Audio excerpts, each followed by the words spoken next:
1889년 4월의 어느 봄날 저녁이었습니다. 오스트리아와 독일의 국경이 맞닿은 작은 마을 브라우나우 아민에는 추적추적 비가 내리고 있었습니다. 가스등이 하나둘 켜지며 어둠을 밀어내던 그 시각, 한 여인숙의 낡은 방에서 아기 울음소리가 터져 나왔습니다. 창백한 얼굴의 산모 클라라는 갓 태어난 아기를 품에 안고 안도의 한숨을 내쉬었죠. 아기의 이름은 아돌프 히틀러였습니다. 지금 우리는 이 이름을 듣는 것만으로도 전율을 느낍니다. 하지만 그날 밤 그 작은 방 안의 누구도 상상하지 못했습니다. 이 연약한 아기가 훗날 수천만 명의 목숨을 앗아가고 유럽 대륙 전체를 잿더미로 만들 거란 사실을 말이죠. 역사의 비극은 이렇게 가장 평범하고 고요한 순간에 아무도 모르게 그 싹을 틔우곤 합니다. 그렇다면 대체 무엇이 이 평범했던 아이를 괴물로 키워냈을까요? 그 답을 찾기 위해선 우리는 먼저 그의 집안 풍경을 들여다봐야 합니다. 그곳엔 언제 터질지 모르는 시한폭탄 같은 존재, 아버지 알로이스가 버티고 있었습니다. 세관 공무원이었던 아버지는 집안을 마치 군대 내무반처럼 다스렸습니다. 저녁 식사 시간, 식탁에 앉은 아버지가 입술을 모아 날카로운 휘파람을 불면 온 가족은 숨소리조차 죽인 채 그의 눈치를 살아야 했죠. 어린 아돌프에게 아버지는 사랑의 대상이 아닌 공포 그 자체였습니다. 아버지가 가죽 채찍을 드는 날이면 어린 아돌프는 어머니 뒤로 숨어 벌벌 떨어야 했습니다. 그리고 그 폭력이 지나가고 나면 어머니는 멍든 아들을 끌어안고 소리 없이 울곤 했습니다. 여기서 아주 흥미롭고도 아이러니한 이야기 하나가 숨어 있습니다. 사실 이 집에는 아돌프 말고도 배다른 형 알로이스 주니어가 있었습니다. 하지만 그는 아버지의 이 지독한 폭력을 견디다 못해 일찌감치 집을 뛰쳐나가 버립니다. 가출한 형은 아일랜드로 건너갔고 그곳에서 사랑에 빠져 아들을 낳게 되는데 1911년 리버풀에서 태어난 이 아이의 이름이 바로 윌리엄 패트릭 히틀러였습니다. 히틀러라는 성을 가진 조카 윌리엄. 훗날 삼촌인 아돌프 히틀러가 독일의 독재자가 되어 세계를 전쟁으로 몰아넣을 때 대서양 건너편에서 자란 이 조카는 아주 기막힌 선택을 하게 됩니다. 바로 삼촌을 죽이기 위해 미국 해군에 자원 입대한 것입니다. 한 핏줄에서 태어났지만 한 명은 악마가 되었고 다른 한 명은 그 악마에게 총구를 겨누는 미군이 된 이 운명의 장난. 훗날 히틀러는 이 조카의 존재를 평생 숨기고 싶어 했지만 당시 브라우나우의 집구석에 남겨진 어린 아돌프는 이 형처럼 도망칠 용기조차 없었습니다. 도망가지 못한 소년의 내면에는 무엇이 쌓였을까요? 그것은 바로 분노였습니다. 힘이 없어서 당해야만 한다는 굴욕감, 그리고 그 힘을 가진 자에 대한 동경. 심리학자들은 훗날 히틀러가 보여준 힘에 대한 병적인 집착이 바로 이 아버지의 폭력에서 시작되었다고 분석합니다. 현실이 지옥 같을 때 소년은 환상 속으로 도피했습니다. 학교 성적은 바닥을 기었지만 유독 그의 눈이 반짝이는 시간이 있었습니다. 바로 역사 시간이었습니다. 당시 역사 교사였던 레오폴트 페치는 어린 학생들에게 위대한 게르만 민족의 신화를 열정적으로 가르쳤습니다. 매일매일 아버지에게 혼나고 억눌려 있던 열등생 아돌프에게 너는 사실 위대한 게르만 민족의 일원이다라는 말은 마치 구원과도 같았습니다. 현실에 나는 보잘것없지만 내가 속한 민족은 세계 최고라는 그 달콤한 최면.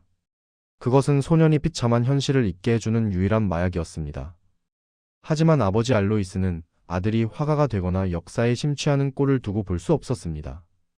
안정적인 공무원이 되어라. 아버지의 강요는 절대적이었습니다. 아들과 아버지의 갈등이 극에 달하던 1903년의 어느 겨울 아침, 아버지가 평소처럼 모닝 와인을 마시러 나갔다가 갑작스러운 폐출혈로 쓰러져 사망합니다. 13살 아돌프에게 아버지의 죽음은 슬픔이었을까요? 아니면 해방이었을까요? 절대자가 사라진 집안에서 소년은 이제 자유를 얻은 듯 했습니다. 하지만 운명은 그에게 쉴 틈을 주지 않았습니다. 아버지가 떠나고 얼마 지나지 않아 이번에는 세상에서 그를 유일하게 사랑해 주던 어머니 클라라가 쓰러진 것입니다. 병명은 유방암이었습니다. 훗날 유대인을 학살한 잔혹한 독재자의 모습과는 달리 18살의 히틀러는 지극정성으로 어머니를 간호했습니다. 매일 밤 어머니의 침대 곁을 지키며 걸레질을 하고 요리를 했습니다. 당시 그를 지켜본 유대인 의사 에두아르트 블로우는 훗날 이렇게 회고했습니다. 내 의사생활 동안 아돌프 히틀러만큼 깊은 슬픔에 잠겨 어머니의 임종을 지킨 아들을 본 적이 없다. 그러나 1907년 12월 크리스마스를 며칠 앞두고 어머니마저 끝내 세상을 떠났습니다. 이제 아돌프는 세상에 완전히 홀로 남겨졌습니다. 부모도 직업도 친구도 없는 고독한 청년. 그가 가진 것이라곤 고아 연금 증서 한 장과 자신이 위대한 예술가가 될 것이라는 근거 없는 확신뿐이었습니다. 장례를 치른 그는 짐을 쌌습니다. 좁은 시골 마을 브라우나우는 그의 야망을 담기에 너무 작았습니다. 그의 눈은 오스트리아 제국의 심장, 비엔나를 향하고 있었습니다. 그곳에 가면 예술 아카데미에 입학해 화가로서 명성을 떨치고 모두가 우러러보는 존재가 될 것이라 믿어 의심치 않았죠. 그렇게 부푼 꿈을 안고 비엔나 행기차에 몸을 실은 청년 히틀러. 덜컹거리는 기차 창밖으로 고향의 풍경이 멀어질 때 그는 알지 못했습니다. 자신이 향하고 있는 그 화려한 도시 비엔나가 사실은 그의 꿈을 짓밟고 그의 내면에 잠들어 있던 괴물을 깨우는 차가운 부화장이 될 것이라는 사실을 말입니다. 그가 도착한 비엔나의 하늘은 유난히 잿빛이었습니다. 화려한 오페라 하우스와 궁전들 사이로 매서운 겨울 바람이 불어오고 있었죠. 그리고 그 바람 속에는 가난한 시골 청년이 감당하기 힘든 냉혹한 현실이 기다리고 있었습니다. 1908년 당시 비엔나는 그야말로 제국의 심장이었습니다. 링슈트라세 거리를 따라 웅장한 바로크 양식의 건물들이 줄지어 서 있었고 거리에는 마차 소리와 오페라의 선율이 흘러넘쳤죠. 19살 시골 청년 아돌프의 눈에 비친 이 도시는 정복해야 할 대상이자 자신의 천재성을 증명할 무대였습니다. 그는 턱을 치켜들고 거리를 활보했습니다. 주머니 속에는 두둑한 유산이 있었고 머릿속에는 위대한 화가가 된 자신의 미래가 그려져 있었으니까요. 그 자신감으로 그는 비엔나 미술 아카데미의 문을 두드렸습니다. 입학시험장에는 수많은 지망생이 긴장된 표정으로 캠퍼스를 채우고 있었지만 히틀러는 확신에 차 있었습니다. 내 그림이 최고다. 심사위원들은 나를 보자마자 기립박수를 칠 것이다. 그러나 며칠 뒤 발표된 합격자 명단에 아돌프 히틀러라는 이름은 없었습니다. 믿을 수가 없었습니다. 행정착오가 분명하다고 생각한 그는 학장을 찾아가 따져 물었습니다. 하지만 돌아온 대답은 비수처럼 날카로웠습니다. 자네의 그림에는 재능이 보이지 않네. 특히 인물화는 형편없어. 화가보다는 건축가가 되는 게 낫겠군. 재능이 없다. 평생 자신을 특별한 존재라고 믿어왔던 그의 세계가 단 한마디에 와르르 무너져 내리는 순간이었습니다.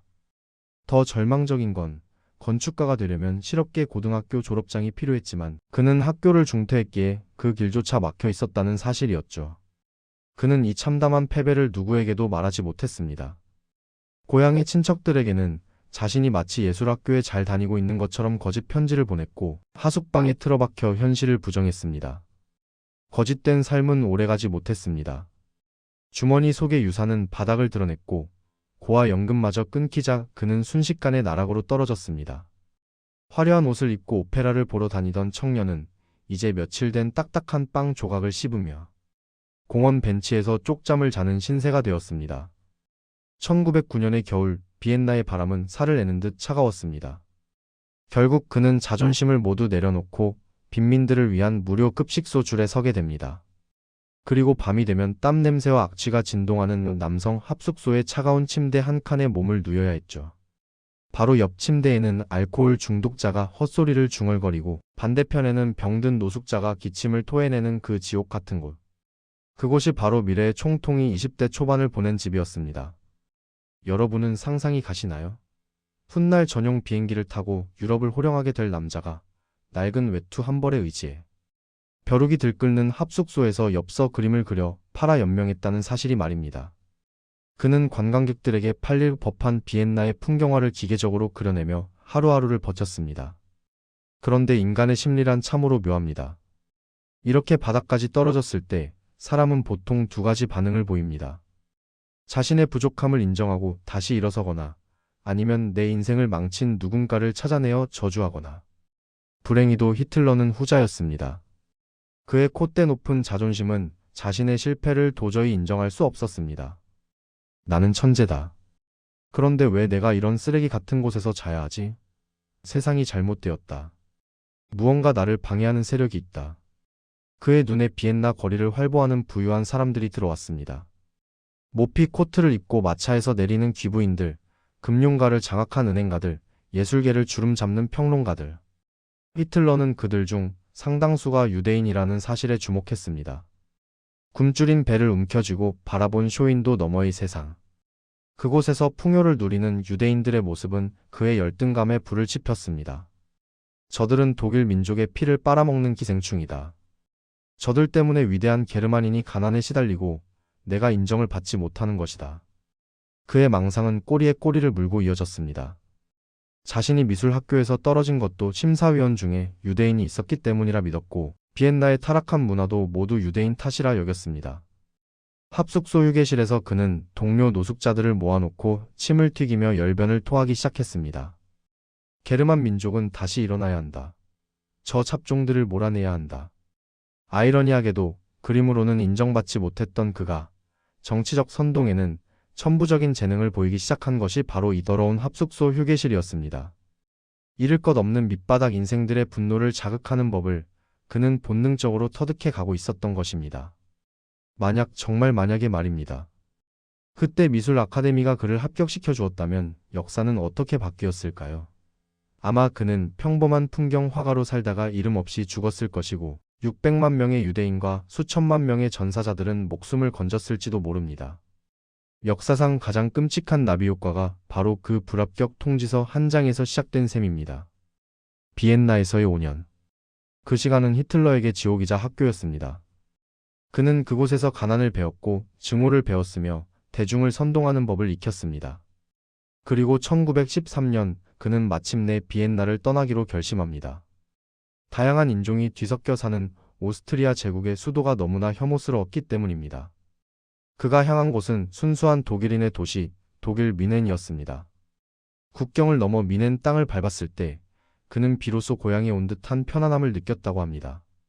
하지만 그가 미넨의 하숙집에 짐을 풀고 화가로서의 새 삶을 꿈꾸던 바로 그때 유럽의 정세는 걷잡을 수 없는 소용돌이 속으로 빨려 들어가고 있었습니다.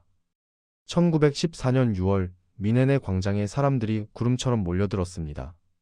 신문파리 소년이 외치는 소리에 사람들의 얼굴이 사색이 되었습니다. 사라예보에서 황태자 암살, 오스트리아 황태자 부부 피살, 제1차 세계대전의 서막이 오르는 순간이었습니다. 광장에 모인 군중들은 전쟁의 공포에 떨거나 걱정스러운 표정을 지었지만 단 한 사람, 군중 틈에 섞여 있던 아돌프 히틀러의 표정만은 달랐습니다. 훗날 공개된 사진 속에서 그는 환희에 찬 표정으로 눈을 번뜩이고 있었습니다. 지루하고 구질구질했던 인생을 뒤집을 절호의 기회. 그는 전쟁이라는 거대한 파도를 기다리고 있었던 것입니다. 이제 붓을 꺾어버린 화가 지망생은 캠퍼스 대신 전장을 향해 달려갑니다. 그리고 그 참혹한 참호 속에서 그는 자신이 그토록 찾아 헤매던 인생의 목적을 마주하게 됩니다. 1914년 8월 제1차 세계대전의 포성 이후 유럽을 뒤흔들기 시작했습니다. 수많은 젊은이가 징집 영장을 받고 울며 불며 기차역으로 끌려갈 때 단 한 사람, 아돌프 히틀러만큼은 감격에 겨워 무릎을 꿇고 하늘에 감사를 드렸습니다. 오스트리아 국적이었던 그는 독일군에 입대하기 위해 바이에른 국왕에게 직접 청원서를 쓰는 열정까지 보였죠. 마침내 입대 허가가 떨어지고 그에게 회색 군복이 지급되었습니다. 그 순간은 히틀러의 인생에서 가장 결정적인 전환점이었습니다. 비엔나의 노숙자, 실패한 화가, 아무도 거들떠보지 않던 사회적 유령이었던 그에게 드디어 소속이라는 것이 생긴 겁니다. 군복을 입는 순간 그는 더 이상 초라한 아돌프가 아니라 위대한 독일 제국의 군인 바이에른 예비 보병 연대 일원이 되었습니다.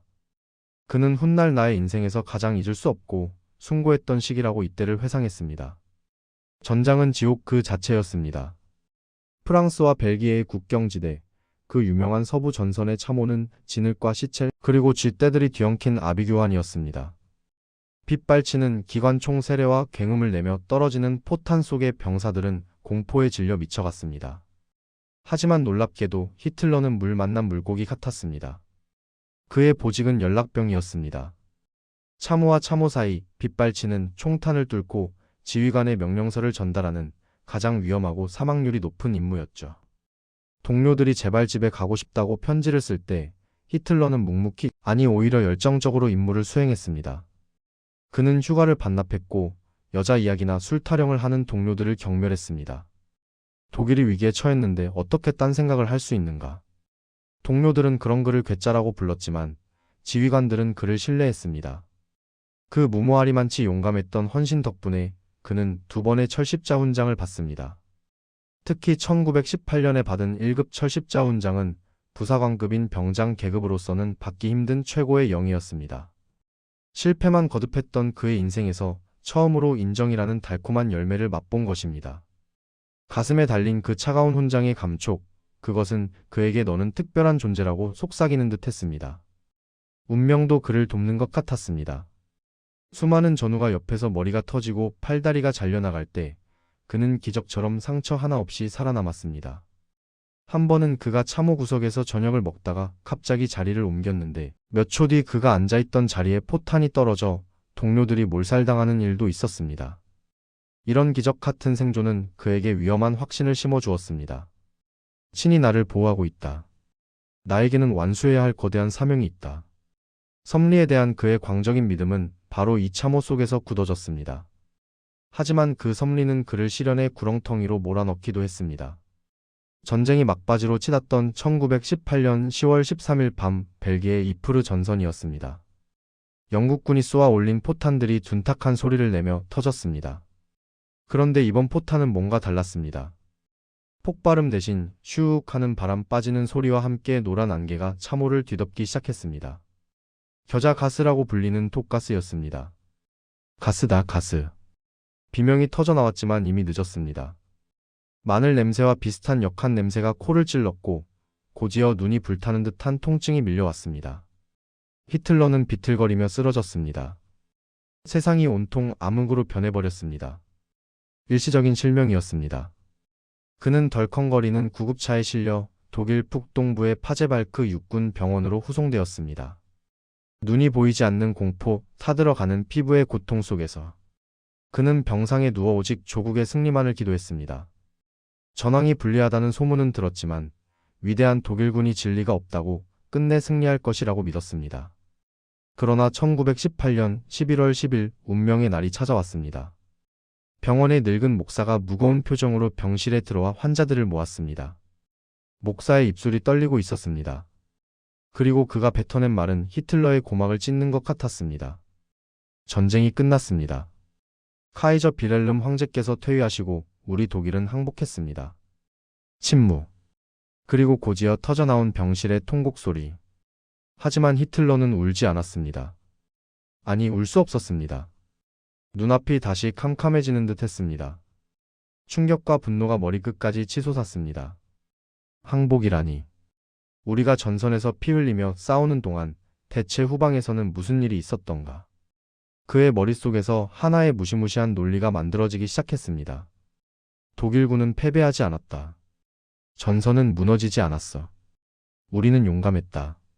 그런데 왜 졌는가? 바로 내부의 적 때문이다.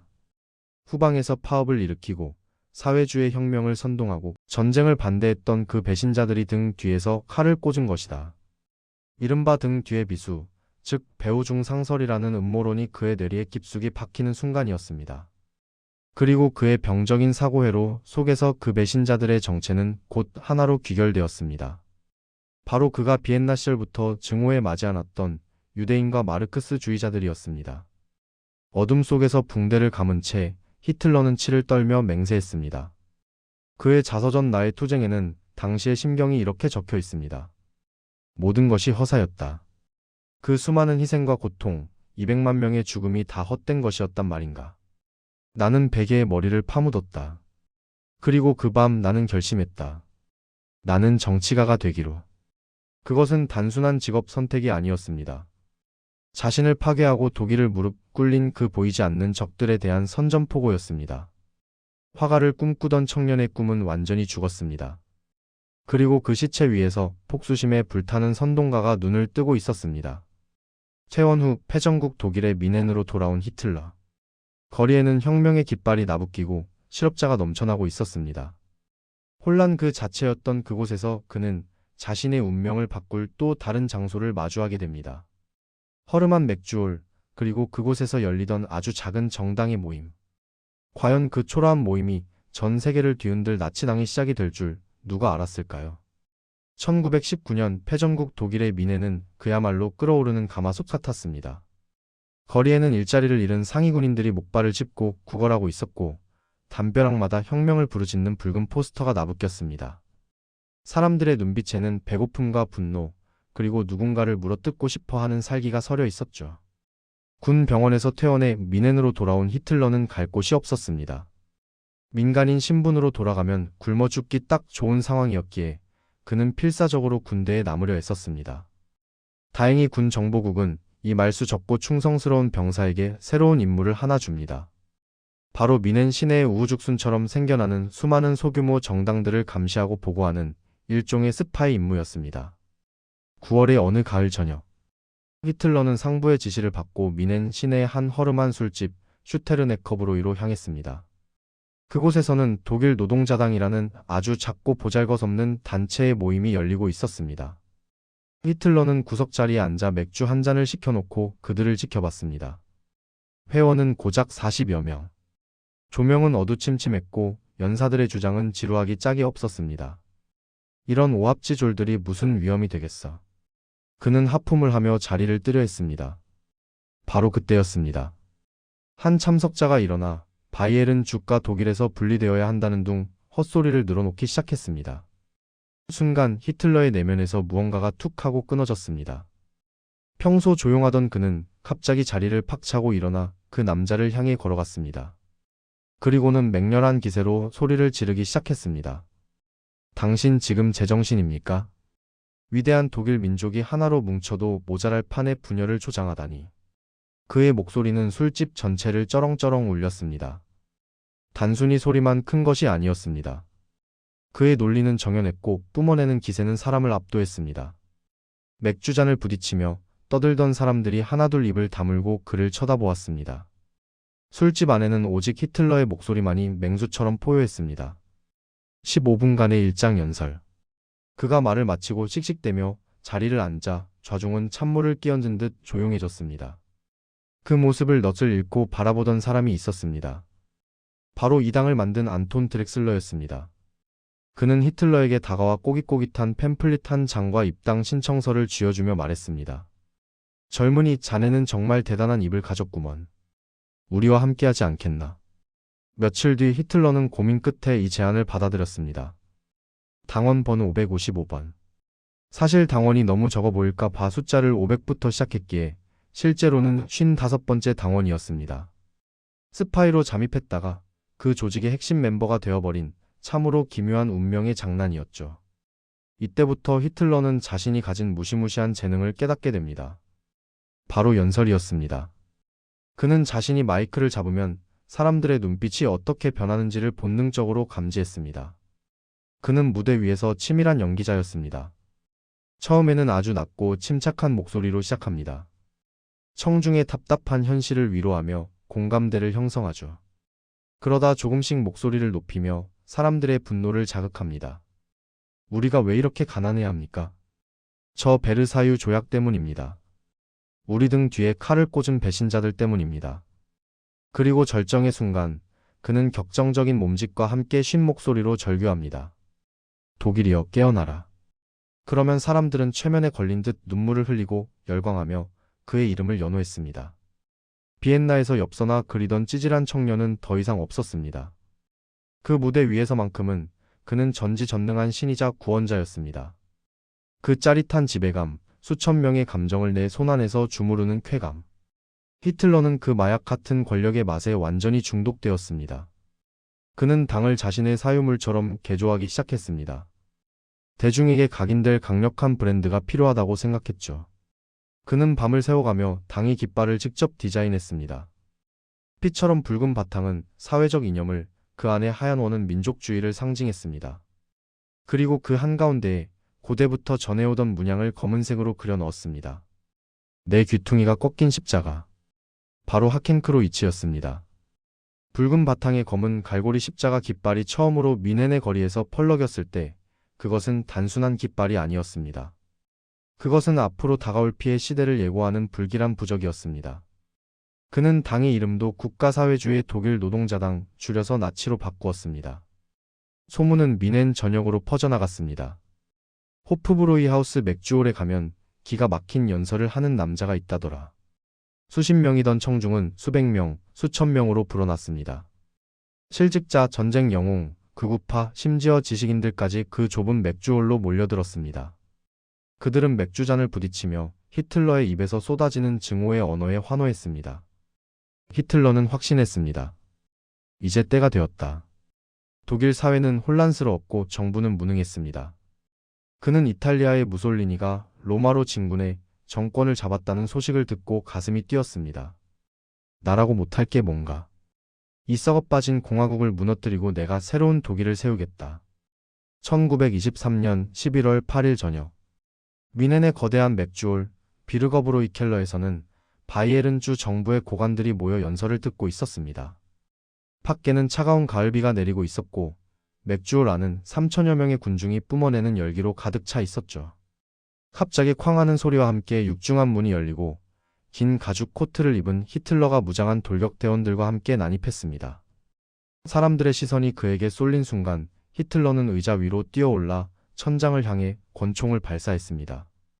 타탕. 총소리의 비명과 함께 정적이 흘렀습니다. 히틀러는 벌겋게 상기된 얼굴로 소리쳤습니다. 국민혁명이 시작되었다. 이 건물은 포위되었다. 현 정부는 폐지되었다. 이것이 바로 역사에 기록된 뮌헨 맥주홀 폭동의 시작이었습니다. 한때 노숙자였던 남자가 이제 국가 권력을 찬탈하기 위해 총을 든 것입니다. 하지만 과연 준비되지 않은 이 어설픈 쿠데타가 성공할 수 있었을까요? 아니면 이 무모한 도박이 그를 더 큰 괴물로 만드는 기폭제가 되었을까요? 경찰의 사이렌 소리가 뮌헨의 밤하늘을 찢어놓는 가운데 히틀러의 운명은 또 한 번 벼랑 끝으로 내달리고 있었습니다. 그런데 바로 이 시각, 독일에서 멀리 떨어진 영국 땅에도 히틀러라는 성을 가진 소년이 자라고 있었습니다. 1924년 뮌헨 폭동의 주동자 히틀러가 갇힌 란츠베르크 교도소는 우리가 상상하는 그런 어둡고 축축한 감옥이 아니었습니다. 판사들은 이 소요 사태를 애국적인 행동으로 봐주었고 덕분에 히틀러는 그곳에서 아주 특별한 대우를 받았습니다. 그의 감옥 생활은 마치 휴가 같았습니다. 그는 넉넉한 톡방을 썼고 아침마다 따뜻한 커피와 빵을 배달받았습니다. 교도소장은 그를 히틀러 선생님이라 부르며 깍듯이 모셨고 수많은 추종자가 꽃과 선물을 들고 면회를 왔습니다. 히틀러는 그 편안한 감옥 안에서 비서 루돌프 헤스를 앉혀놓고 자신의 생각을 구술하기 시작했습니다. 타자기 소리가 타닥타닥 울려 퍼지는 가운데 저주받은 책 나의 투쟁은 그렇게 완성되었습니다. 그 책 속에서 그리고 감옥 안에서의 깊은 사색 끝에 히틀러는 아주 중요한 깨달음을 얻습니다. 총칼을 앞세운 쿠데타는 실패했다. 이제 방법은 하나뿐이다. 우리는 코를 막고 가톨릭 신자나 마르크스주의자들 틈에 끼어 의회로 들어가야 한다. 민주주의의 무기로 민주주의를 파괴하는 것. 그것이 나의 새로운 전략이다. 그는 폭력혁명가에서 합법적인 정치인으로 변신을 꾀했습니다. 9개월 만에 가석방으로 풀려난 그는 흩어진 나치당을 다시 모았습니다. 하지만 현실은 냉담했습니다. 1920년대 중반 독일 경제가 미국의 원조로 반짝 살아났기 때문입니다. 사람들은 배가 부르자 더 이상 히틀러의 선동에 귀를 기울이지 않았습니다. 나치당은 선거에서 고작 2%대의 지지율을 얻으며 비웃음거리가 되었습니다. 사람들은 말했습니다. 히틀러? 아, 그 철 지난 선동꾼 말인가. 그는 끝났어. 하지만 히틀러는 조급해하지 않았습니다. 그는 기다렸습니다. 언젠가 이 거품이 꺼지고 다시 절망이 찾아올 것을 알았기 때문입니다. 그리고 1929년 10월 24일 거짓말처럼 기회가 찾아왔습니다. 미국 뉴욕 증시가 대폭락한 검은 목요일이 닥친 것입니다. 미국 경제가 무너지자 미국 돈으로 버티던 독일 경제는 직격탄을 맞았습니다. 공장 문이 닫히고 실업자가 600만 명까지 치솟았습니다. 거리는 다시 굶주린 사람들로 넘쳐났습니다. 바로 그때 히틀러가 다시 마이크를 잡았습니다. 보십시오. 내 말이 맞지 않았습니까? 저 무능한 정부가 당신들을 지옥으로 몰아넣었습니다. 절망에 빠진 사람들에게 히틀러의 목소리는 다시금 복음처럼 들렸습니다. 2%에 불과했던 나치당의 지지율은 순식간에 18%, 37%로 폭등하며 독일 제1당으로 올라섰습니다.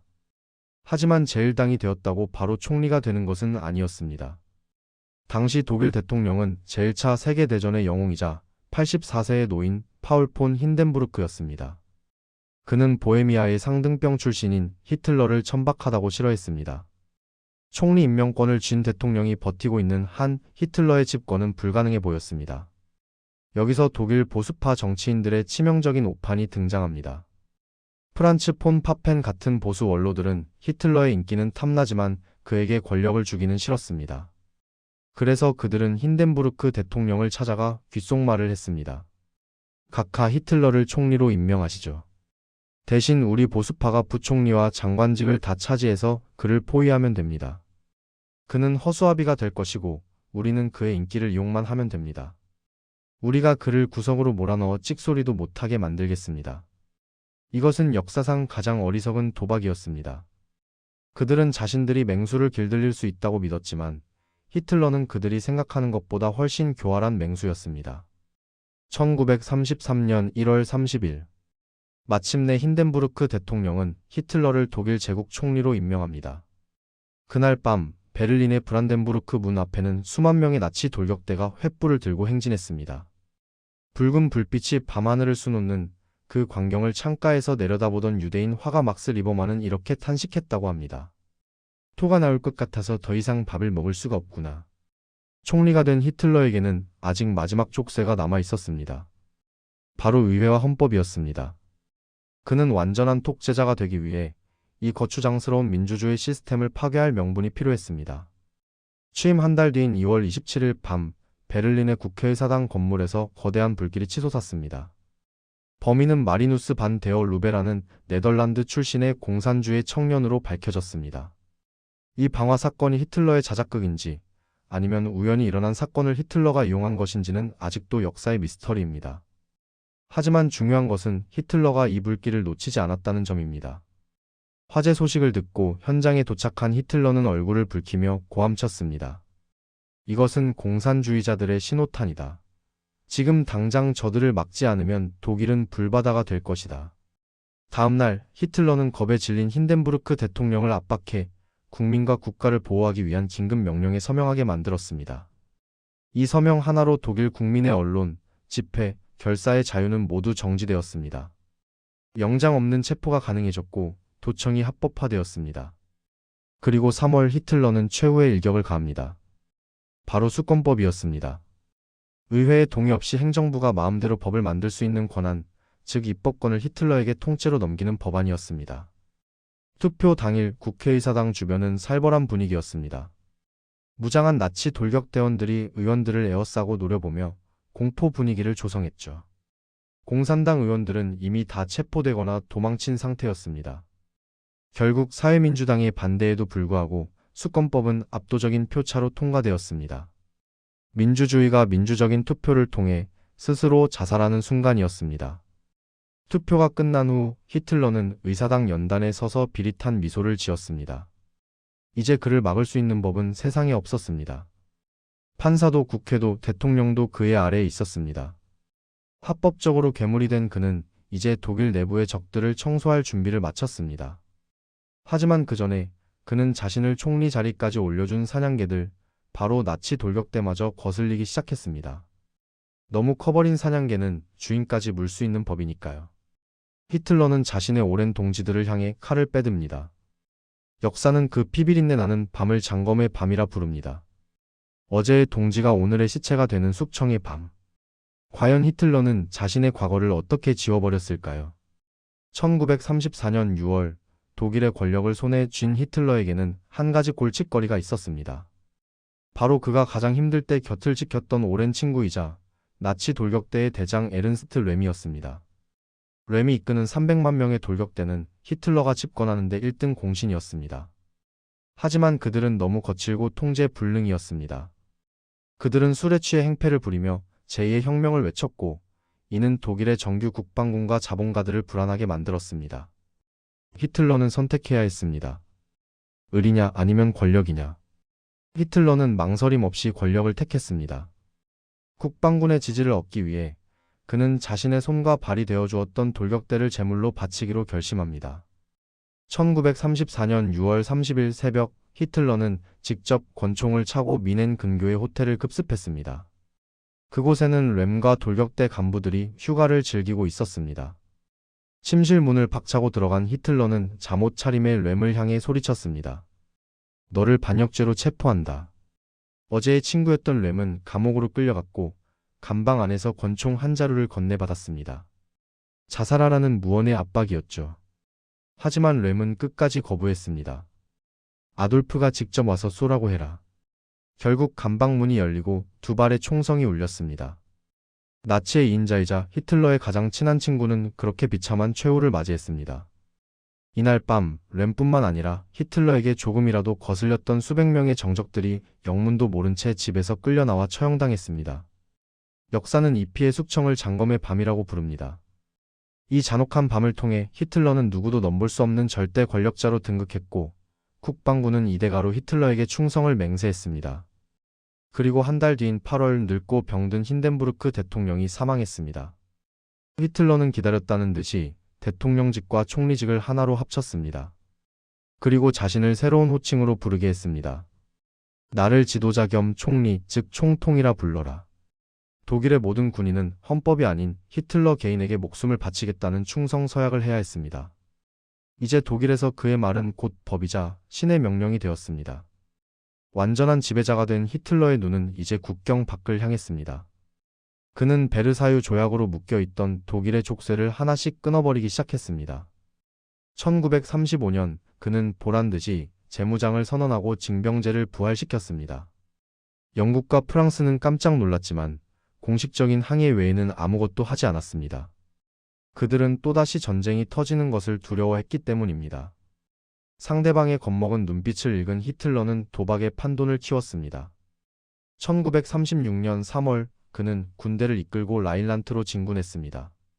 라인란트는 조약에 의해 군대를 주둔할 수 없는 비무장 지대였습니다. 당시 독일군 지휘관들은 벌벌 떨었습니다. 프랑스군이 반격해 오면 우리는 꼬리를 말고 도망쳐야 합니다. 우리 군사력은 아직 형편없습니다. 하지만 히틀러는 코웃음을 쳤습니다. 두고 봐라. 저들은 절대 움직이지 않는다. 히틀러의 예언은 적중했습니다. 프랑스군은 국경 너머에서 구경만 했고 영국은 독일이 자기네 뒷마당에 들어가는 건데 무슨 상관이냐며 방관했습니다.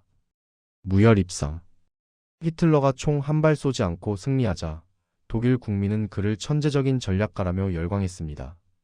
자신감을 얻은 괴물은 이제 더 큰 먹잇감을 노렸습니다. 1938년 3월 그는 자신의 고향인 오스트리아를 합병해버렸습니다.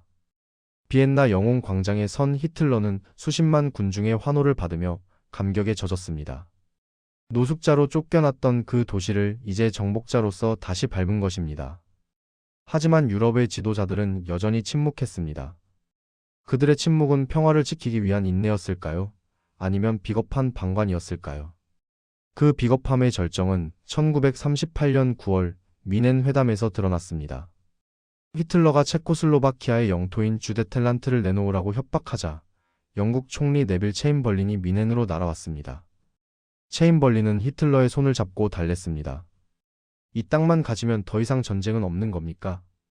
약속하시는 겁니까? 히틀러는 능청스럽게 서명했습니다. 물론입니다. 이것이 나의 마지막 요구입니다. 영국으로 돌아온 체인벌린은 비행기 트랩에서 히틀러의 서명이 담긴 종이를 흔들며 외쳤습니다. 여기 우리 시대의 평화가 있습니다. 사람들은 환호했지만 그것은 평화가 아니라 항복 문서였습니다. 늑대에게 고기를 던져주면 늑대가 배불러서 돌아갈 것이라 믿은 순진함. 하지만 고기 맛을 본 늑대는 이제 사람을 잡아먹으려 하고 있었습니다. 히틀러는 체인벌린이 돌아가자마자 비웃었습니다. 저 늙은이가 내 서명을 믿다니. 정말 멍청하군. 그로부터 1년도 채 지나지 않은 1939년 히틀러는 약속을 휴지 조각처럼 구겨버리고 체코슬로바키아 전체를 집어삼켰습니다. 이제 남은 목표는 동쪽 폴란드였습니다. 유럽의 하늘에 짙은 먹구름이 몰려오고 있었습니다. 하지만 사람들은 여전히 설마 전쟁이 나겠어 하며 애써 외면하고 있었습니다. 그 설마가 인류 역사상 가장 끔찍한 비극을 불러오고 있다는 것을 모른 채 말이죠. 1939년 9월 1일 새벽 4시 45분 폴란드의 국경 지대에서 독일 전함의 거포가 불을 뿜었습니다. 굉음과 함께 제2차 세계대전의 막이 올랐습니다. 더 이상 말로 하는 도박은 끝났습니다.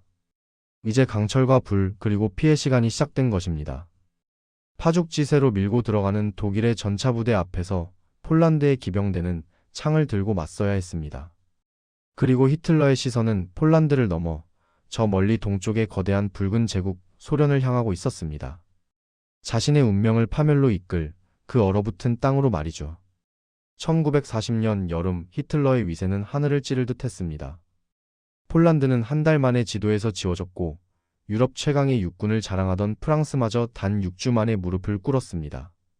파리 에펠탑 앞에서 찍은 히틀러의 사진이 전 세계 신문 일면을 장식했을 때 독일 국민은 그를 신으로 떠받들었습니다.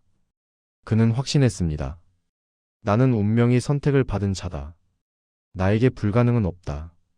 그의 눈에는 이제 거칠 것이 없어 보였습니다. 하지만 인간이 가장 높이 올라갔다고 느끼는 그 순간이 실은 추락이 시작되는 지점이라는 것을 그는 알지 못했습니다. 그의 오만함은 이제 절대 건드려서는 안 될 금단의 상자를 열려 하고 있었으니까요. 바로 소련이었습니다. 사실 히틀러와 스탈린은 불가침 조약을 맺은 상태였습니다. 서로 공격하지 말자고 굳게 약속했었죠. 하지만 히틀러에게 약속이란 그저 상대를 방심하게 만드는 속임수에 불과했습니다. 그는 입버릇처럼 말했습니다.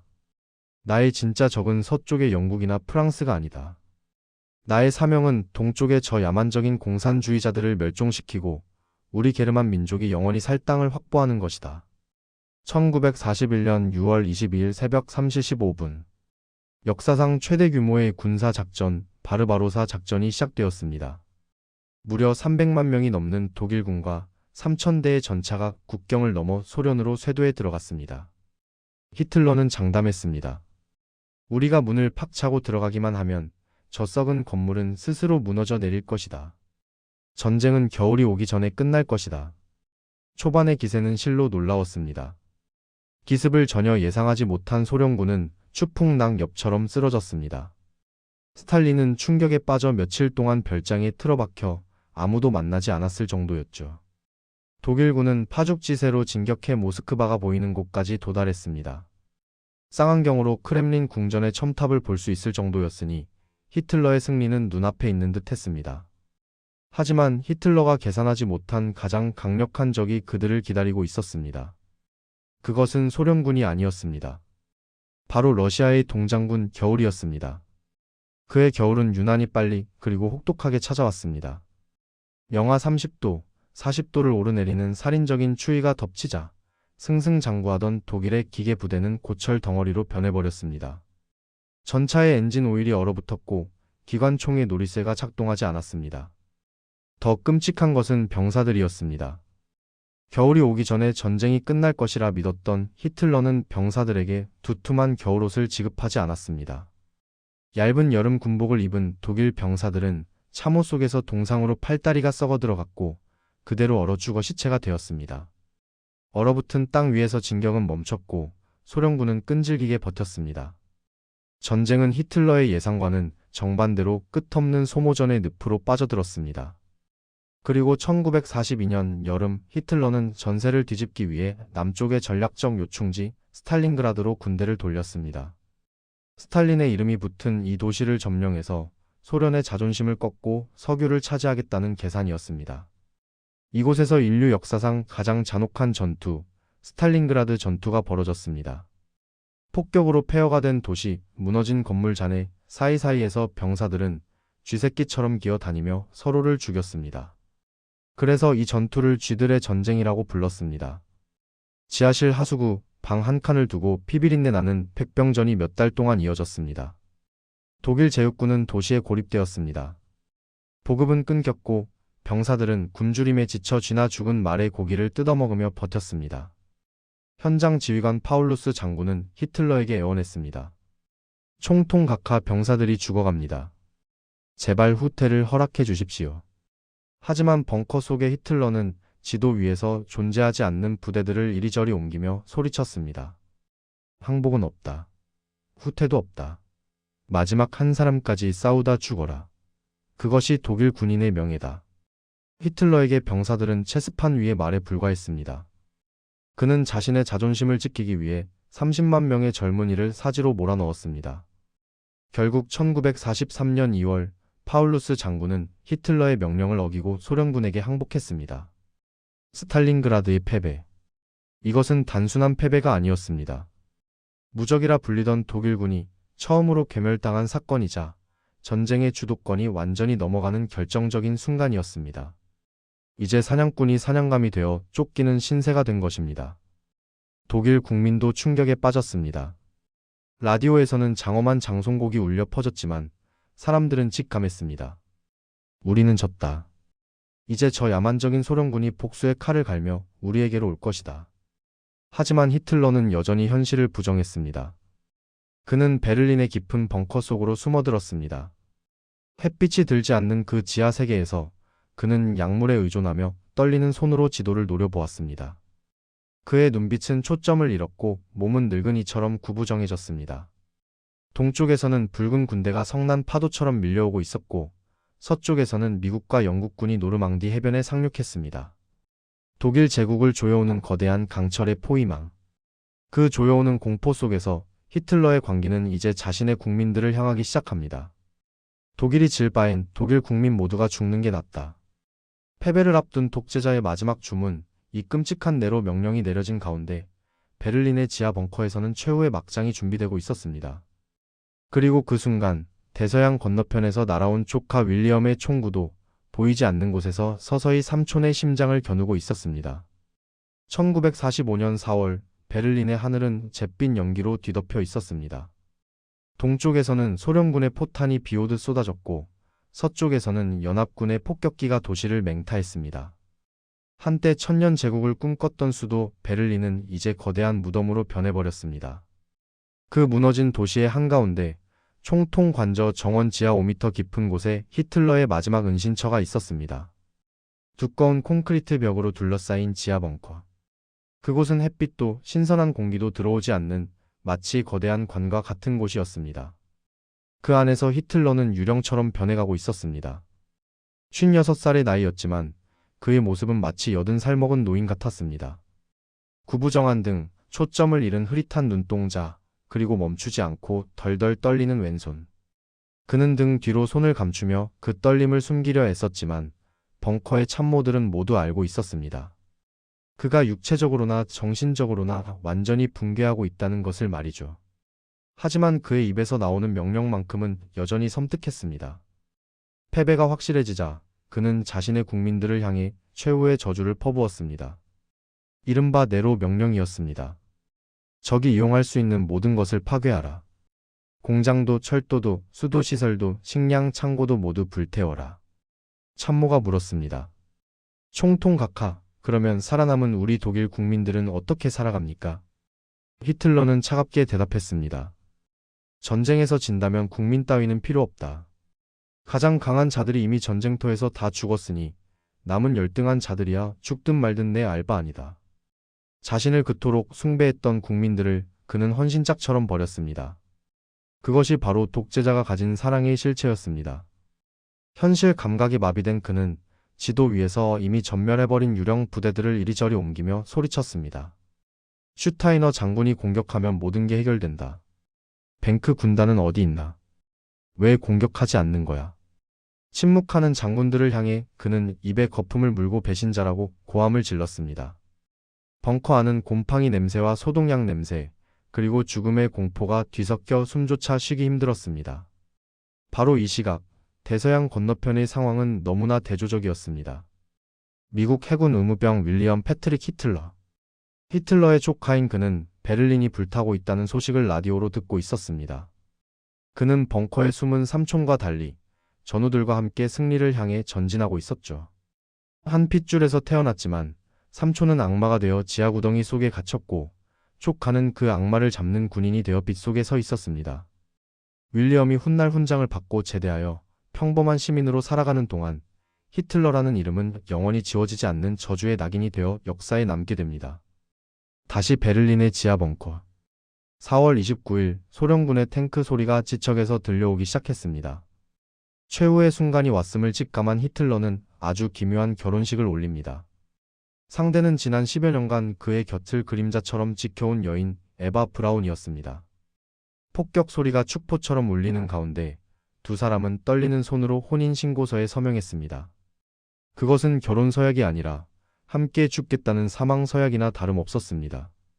다음 날인 4월 30일 오후, 히틀러는 마지막 식사를 마친 뒤 비서와 요리사, 보좌관들에게 작별 인사를 건넸습니다. 그의 표정은 묘하게 차분했습니다. 나는 적들의 손에 넘겨져 구경거리가 되고 싶지 않다. 내 시신은 흔적도 없이 태워라. 오후 3시 30분. 히틀러와 에바 브라운은 서재로 들어갔고 육중한 철문이 닫혔습니다. 잠시 후 복도에 대기하던 사람들의 귀에 날카로운 총성 한 발이 울려 퍼졌습니다. 탕. 그것은 한 인간의 죽음이자 인류를 공포로 몰아넣었던 광란의 시대가 막을 내리는 소리였습니다. 사람들이 서재 문을 열고 들어갔을 때 히틀러는 소파에 쓰러져 있었습니다. 그의 관자놀이에서는 피가 흐르고 있었고 발치에는 그가 평소 아끼던 발터 권총이 떨어져 있었습니다. 옆에는 청산가리 캡슐을 깨물고 죽은 에바 브라운이 누워 있었습니다. 그의 유언대로 부하들은 시신을 벙커 밖 정원으로 끌고 나갔습니다. 쏟아지는 소련군의 포탄 속에서 그들은 서둘러 시신에 휘발유를 붓고 불을 붙였습니다. 매캐한 연기와 함께 수천만 명을 죽음으로 몰고 갔던 독재자의 육신은 한 줌의 재로 변해 바람 속으로 흩어졌습니다. 그가 꿈꿨던 천년 제국은 고작 12년 만에 잿더미가 되었습니다. 그가 남긴 것은 폐허가 된 유럽과 가스실에서 사라져간 600만 유대인의 비명, 그리고 전쟁터에서 죽어간 5천만 명의 원혼뿐이었습니다. 베를린 함락 이틀 뒤인 5월 2일 소련군 병사가 벙커에 진입했습니다. 하지만 그들이 발견한 것은 불에 타담한 제복 조각과 텅 빈 벙커뿐이었습니다. 악마는 사라졌지만 그가 남긴 상처는 너무나 깊고 거대했습니다. 과연 우리는 이 끔찍한 역사에서 무엇을 배워야 할까요? 한 명의 실패한 화가 지망생이 어떻게 괴물이 되었고, 왜 수많은 사람은 그 괴물에게 열광했으며 민주주의는 어떻게 스스로 무너져 내렸는가? 이제 마지막 히틀러라는 인간이 우리에게 남긴 영원한 숙제, 악의 평범성에 대해 이야기하며 긴 여정을 마무리하려 합니다. 1945년 5월 전쟁은 끝났습니다. 베를린의 지하벙커 앞 정원에는 검게 그을린 흙과 재만이 덩그러니 남아 있었습니다. 사람들은 환호했습니다. 악마가 죽었다. 이제 세상에 평화가 올 것이다. 하지만 폐허가 된 도시 위로 떠오른 것은 안도감보다는 무거운 침묵과 의문이었습니다. 도대체 어떻게 이런 일이 가능했을까? 어떻게 한 명의 인간이 전 세계를 이토록 철저하게 파괴할 수 있었을까? 우리는 흔히 히틀러를 뿔 달린 악마나 미치광이 괴물로 기억하고 싶어 합니다. 그래야 마음이 편하기 때문입니다. 그는 우리와는 다른 종족이고 그런 괴물은 아주 드물게 태어난다고 믿고 싶으니까요. 하지만 히틀러를 연구한 수많은 역사학자와 심리학자들이 내린 결론은 우리를 전율케 합니다. 그는 너무나 인간적이었다. 기억하십니까? 일부에서 보았던 그 소년을. 어머니의 죽음 앞에서 목 놓아 울던 효자, 강아지를 쓰다듬으며 미소 짓던 청년, 바그너의 오페라를 들으며 눈물을 흘리던 감수성 예민한 예술가 지망생. 그 모습 또한 히틀러의 진짜 얼굴이었습니다. 바로 그것이 공포의 핵심입니다. 괴물은 지옥에서 기어 올라온 것이 아니라 우리와 똑같은 이웃의 얼굴을 하고 우리 곁에서 자라났다는 사실입니다. 전쟁이 끝난 후 뉘른베르크 전범 재판이 열렸습니다. 히틀러의 명령을 받아 수백만 명을 가스실로 보낸 나치의 고위 관료들이 줄줄이 법정에 섰습니다. 사람들은 그들이 흉악한 살인마의 모습을 하고 있을 거라 예상했습니다. 하지만 법정에 앉아있는 사람들은 너무나 평범했습니다. 그들은 자상한 옆집 아저씨였고 성실한 가장이었으며 예의 바른 공무원이었습니다. 그들은 하나같이 억울하다는 표정으로 말했습니다. 나는 명령에 따랐을 뿐입니다. 나는 국가에 충성했을 뿐입니다. 죄가 있다면 히틀러 한 사람에게 있습니다. 철학자 한나 아렌트는 그 모습을 보고 악의 평범성이라는 개념을 이야기했습니다. 거대한 악은 사이코패스나 광신도에 의해 저질러지는 것이 아닙니다. 자신이 하는 일이 어떤 결과를 가져올지 생각하기를 멈춘 사람들, 그저 시스템의 부속품으로 살아가기를 선택한 평범한 사람들에 의해 완성된다는 것입니다. 히틀러가 마이크를 잡고 혐오를 외칠 때 박수를 보낸 군중들, 유대인 이웃이 끌려갈 때 커튼을 닫고 모른 척했던 시민들. 그들의 침묵과 동조가 없었다면 화가 지망생 아돌프는 절대로 총통 히틀러가 될 수 없었을 것입니다. 여기서 우리는 다시 한번 윌리엄 패트릭 히틀러, 그 조카의 삶을 떠올려 봐야 합니다. 삼촌과 똑같은 피를 물려받았고 한때 삼촌의 권력에 기생하려 했던 그였습니다. 하지만 결정적인 순간에 그는 다른 선택을 했습니다. 악마의 손을 잡는 대신 그 악마를 막기 위해 총을 드는 길을 택했습니다. 이것은 우리에게 중요한 사실을 알려줍니다. 인간을 만드는 것은 타고난 혈통이나 환경이 아니라 매 순간 우리가 내리는 선택이라는 것을 말이죠. 윌리엄은 히틀러라는 이름의 저주를 자신의 의지로 끊어냈습니다. 히틀러의 제국은 무너졌지만 그가 남긴 씨앗은 여전히 우리 사회 곳곳에 숨어 있습니다. 나와 다른 존재에 대한 혐오, 복잡한 문제를 단숨에 해결해줄 강력한 지도자에 대한 갈망, 그리고 내일이 아니면 눈 감아버리는 무관심. 이 모든 것이 제3의 히틀러를 키우는 자양분입니다. 히틀러가 합법적인 투표를 통해 독재자가 되었다는 사실을 우리는 결코 잊어서는 안 됩니다. 민주주의는 외부의 적에 의해 무너지는 것이 아닙니다. 우리가 생각하기를 멈추고 비판하기를 포기하고 그저 듣기 좋은 말에 열광할 때 민주주의는 안에서부터 썩어 문드러집니다. 밤이 깊었습니다. 오늘 우리가 함께 걸어온 이 긴 어둠의 역사는 단순히 지나간 과거의 이야기가 아닙니다. 그것은 미래의 우리에게 보내는 경고장입니다. 브라운아우의 작은 여인 숲에서 태어난 아기가 다시는 괴물이 되지 않도록 감시하는 것. 우리 안에 혐오가 자라나지 않도록 경계하는 것. 그리고 불의 앞에서 침묵하지 않는 용기를 갖는 것. 그것이 600만 명의 희생자가 그리고 잿더미가 된 역사가 살아남은 우리에게 남긴 영원한 숙제일 것입니다. 이제 편안한 밤 보내시길 바랍니다. 하지만 당신의 정신만은 늘 깨어있기를 바랍니다. 역사는 잠들지 않는 자에게만 그 진실을 보여주니까요. 지금까지 심야의 역사관이었습니다.